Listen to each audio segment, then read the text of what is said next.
So we're just a couple days away from the start of our 2026 goat birthing season.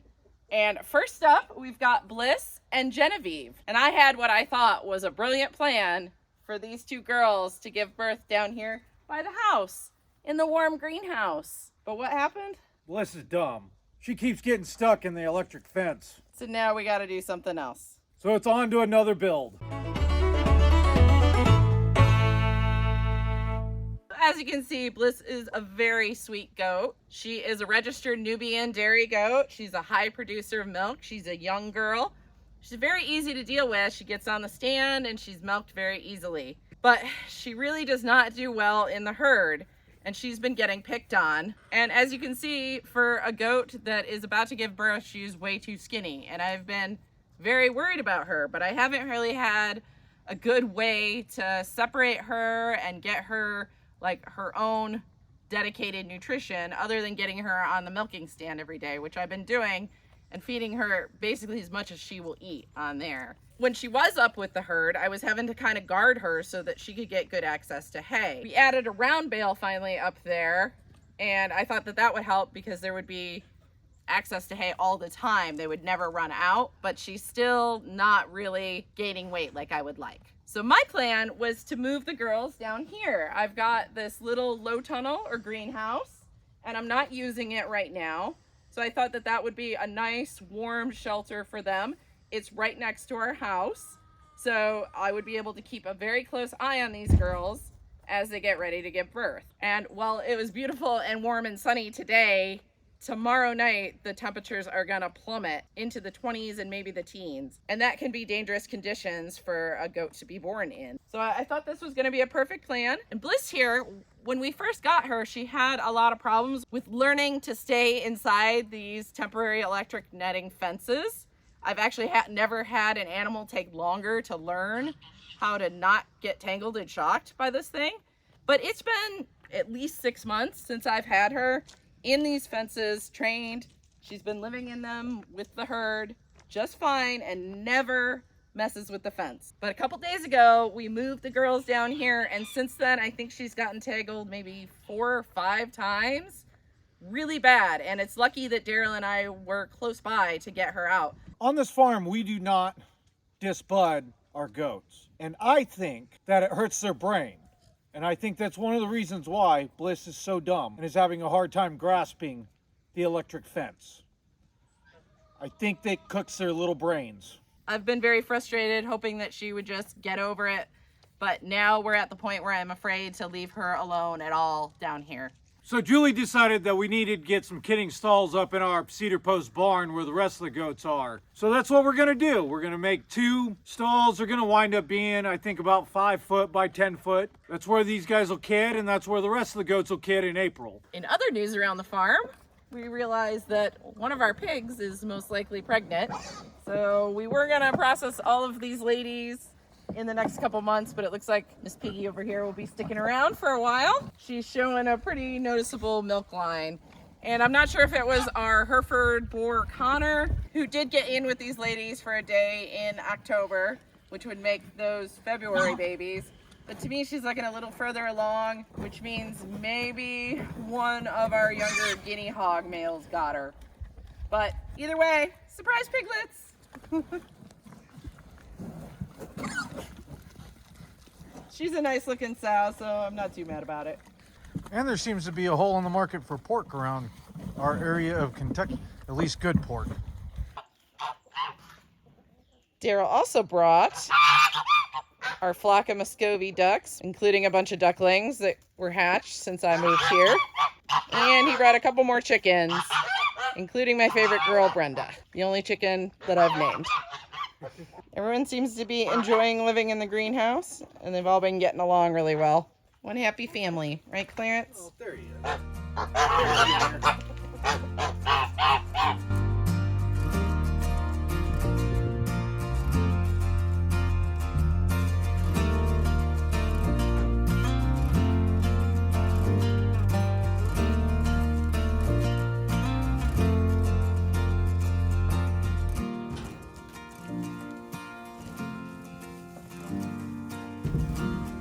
Clean my screws.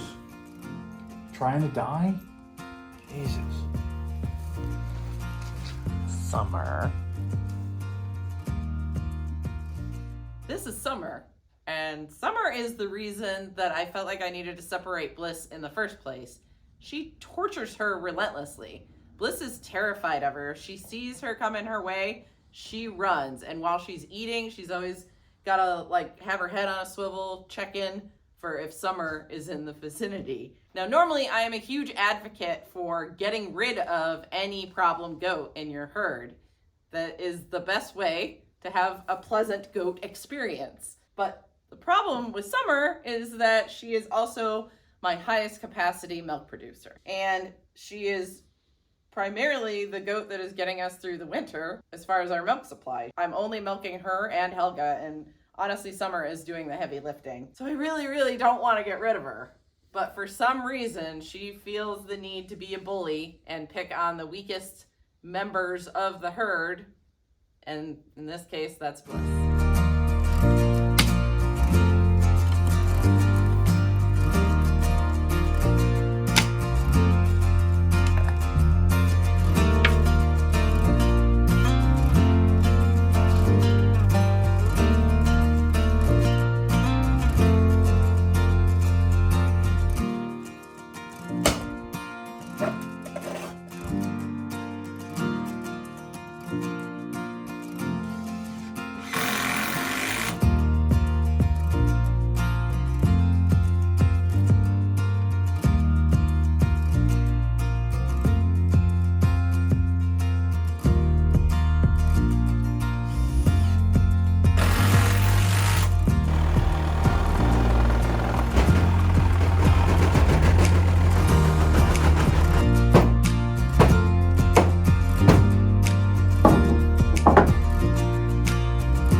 These might be timeout stalls for bullies.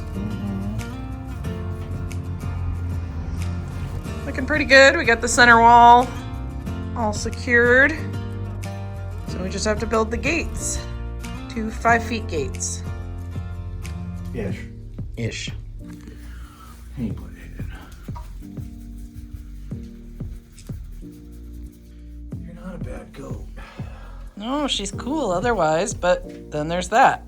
She's a freaking bully. She feels the need, to be mean for no reason. Hallie probably just wants to come get a drink of water, but because she can boss her around, she will. No reason.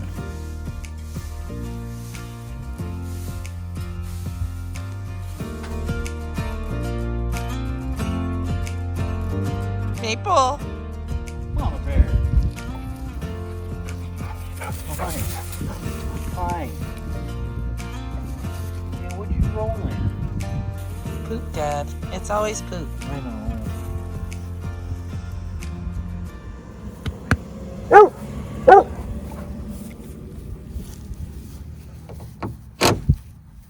There, no.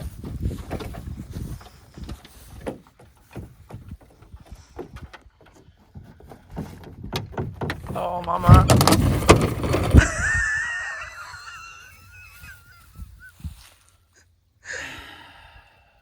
Well, at least it's about where you need to cut it. Maple. Say. Get out from under there. Cypress, come on.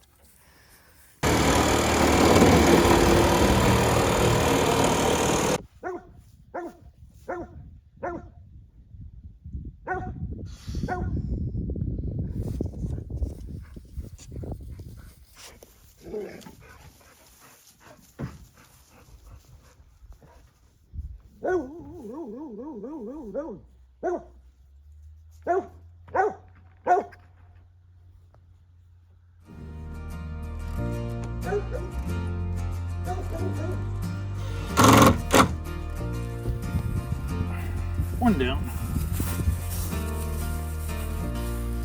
Truck dogs, huh? Truck dogs?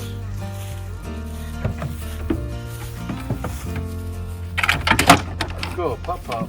Not very graceful. Bubba's gonna need help. Oh, he got it. Boy. Good job, bud. Watch the tails. So we just built 2 kidding stalls. I started with sinking 3 posts, 4x4 treated. One's 10 foot tall, and I put this 2x6 beam across the top to secure it. We use 2x6s for the walls, and we have 2 5-foot 4x4 posts that we sunk in the center line. Each of them are about 10 foot long and about 5 foot wide. Made the gates here out of 2x4s and some thin plywood. Come on, son. You don't need to be in there right now. Good girl. Come on, out. As you can see, the goats already like them. And we put on a couple latches to hold them secure and closed. It's a really simple build. So one of the problems when you're retrofitting anything into an existing barn, especially one like this, is nothing is square. These posts aren't straight up and down. They're also rounded cedar posts. So it makes things a little weird, and you got to adjust on the fly sometimes. I thought these gates were going to fit perfectly on the center line of this 4x4, but that didn't wind up happening, and I had to cant this gate off of another post to make it all work. But everything's secure, and I think they'll be just fine in here. And what do we say? It's just for goats. Exactly. Well, we came up the next morning after building those nice kidding stalls, and it looks like Bliss is actually in labor. So she's gonna stay right here, and our next video, we'll have babies. We'll see you guys then. As always, thanks for watching, and we'll definitely see you next time. Bye, guys.